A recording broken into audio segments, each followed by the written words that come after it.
Yes, ni Vinicius Junior akiwa naye Rafinha. Hii ni picha ambayo Rafinha ameiposti kwa siku ya leo akiwa na Vinicius Junior. Unaweza ukajiuliza maswali mengi kwamba anaelekea wapi. As it is known, na inafahamika kwamba Vinicius Junior mchezaji wa Real Madrid, lakini pia Rafinha ni mchezaji wa Barcelona.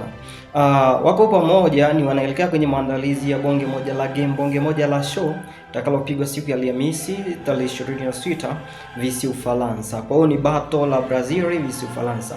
Na Vinicius Junior pamoja naye Rafinha wote ni wazaliwa wa Brazil. So ni picha ambayo Rafinha ameiposti katika kurasa wake wa Instagram akiashiria kwamba ni maandalizi ambayo anaelekea kuyafanya. Oi ni all upande wa pili pia wakina Kylian Mbappe tayari amemove kuwafuata wale wenzake wakina John Joe pamoja na Ousmane Dembele ambao wako pale PSG kwa ajili ya kuungana katika kufanya maandalizi mazima ya kuikabili Brazil.